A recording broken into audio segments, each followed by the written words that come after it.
I'm outside the fabulous O2, and now on Saturday 14 fights will take place inside the iconic building. It's the head-to-head press conference today, and I think that we've been sort of promised, and we're expecting it to be a little bit lively, a little bit feisty, to tell the truth. Now, the main event was meant to be the WBA light heavyweight championship between the champion Jürgen Bremer and Welshman Nathan Cleverly, but Bremer, that's an aeroplane going overhead showing we are live, but Bremer pulled out with a cut eye, and instead a guy called Tony Bellew's come down from Liverpool to take his place. It will still be for the WBO title.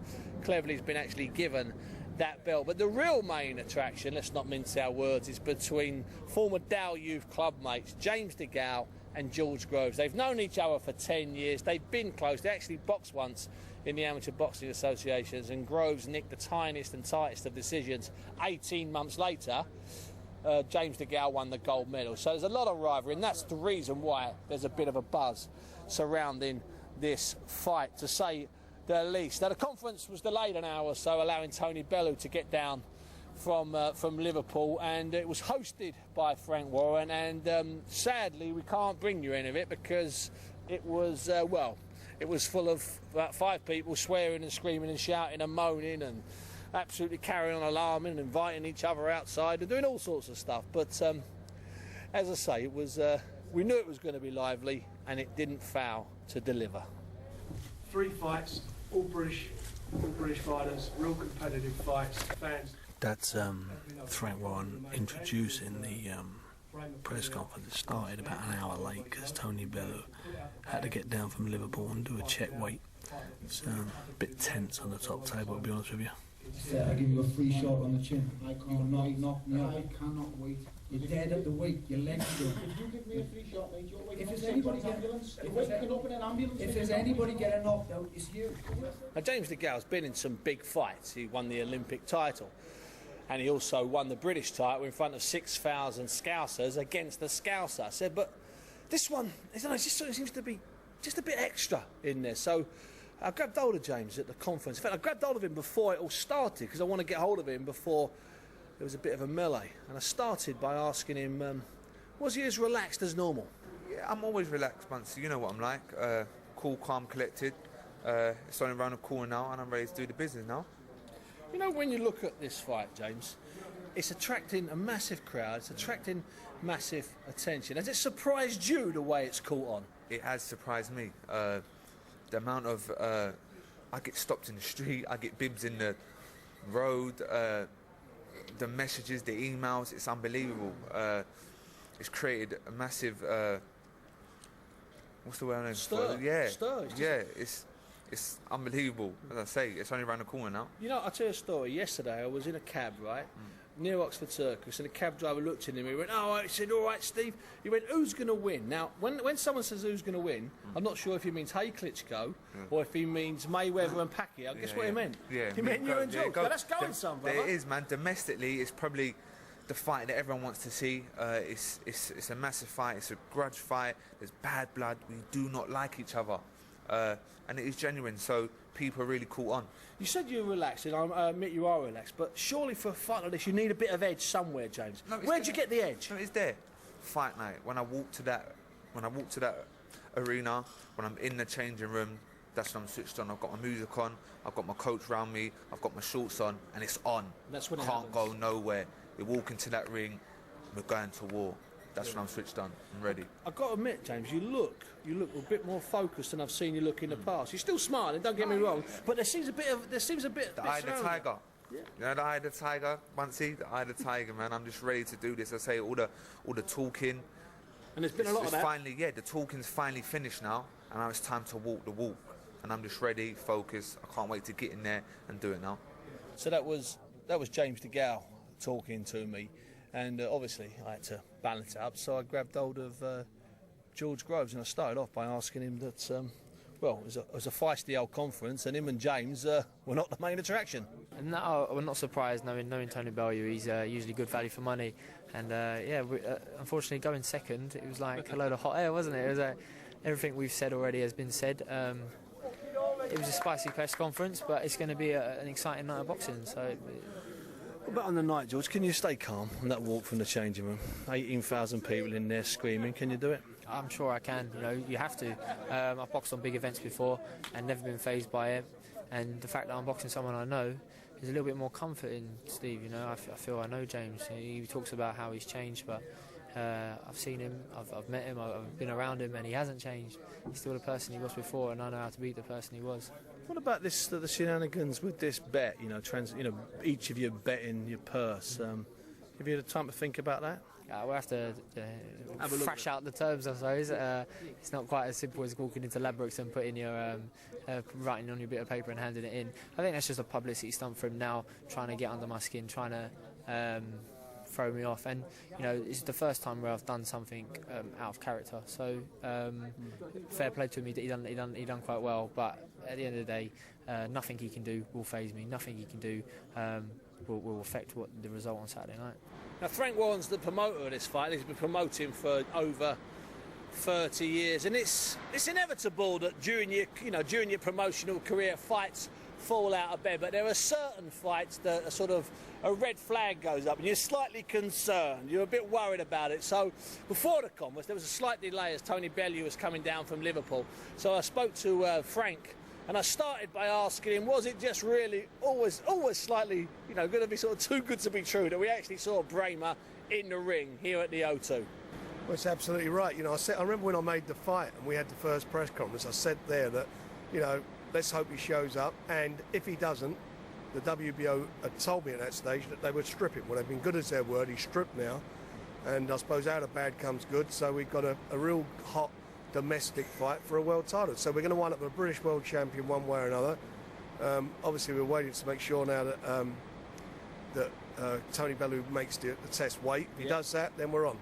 Now, assuming we are on, that's a fantastic fight.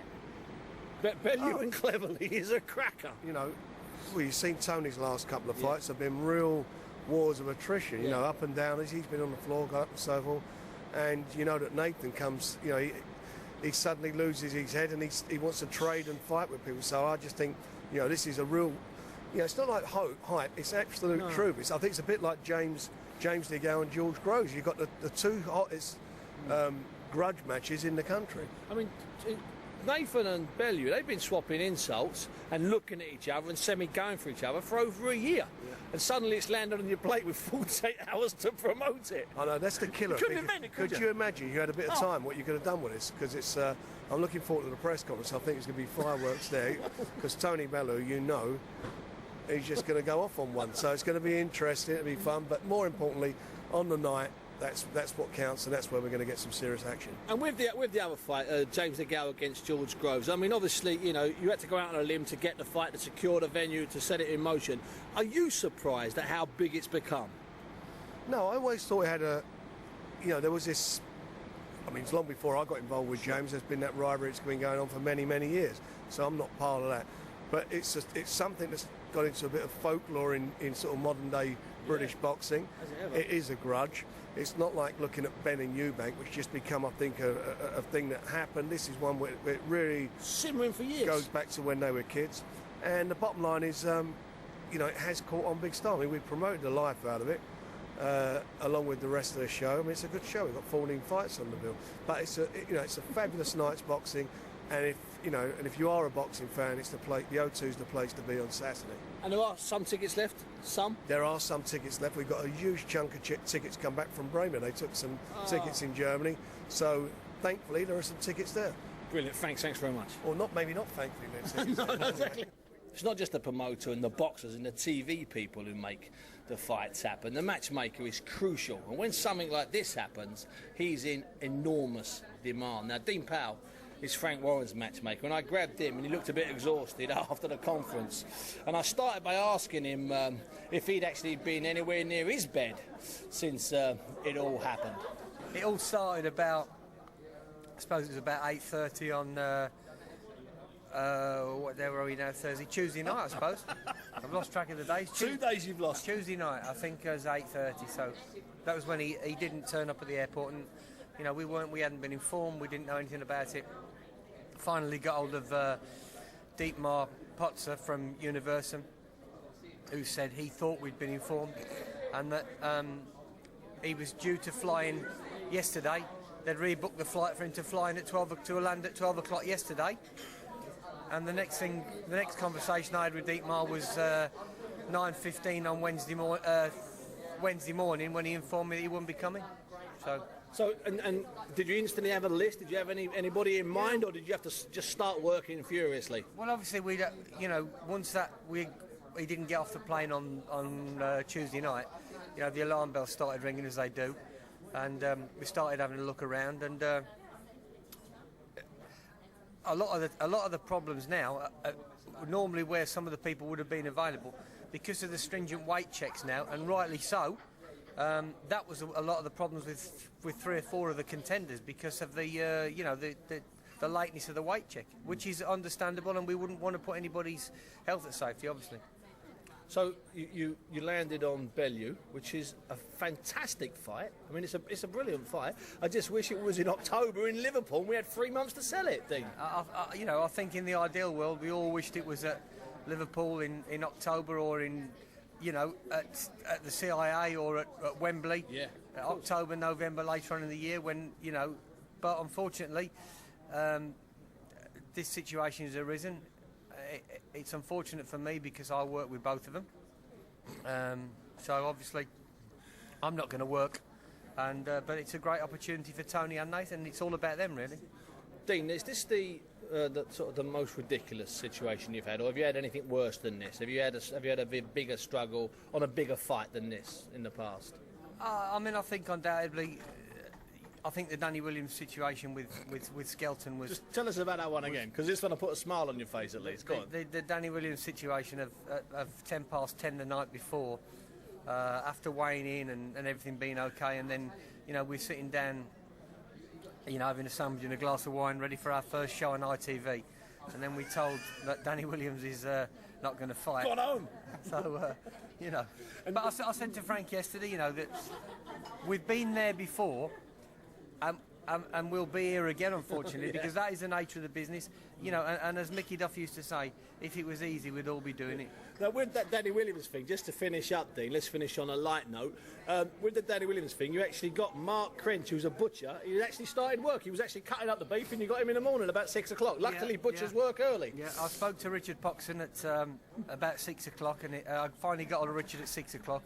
And he said, I'll ring the butcher shop. Mark's in doing his Saturday shift, and he was cutting.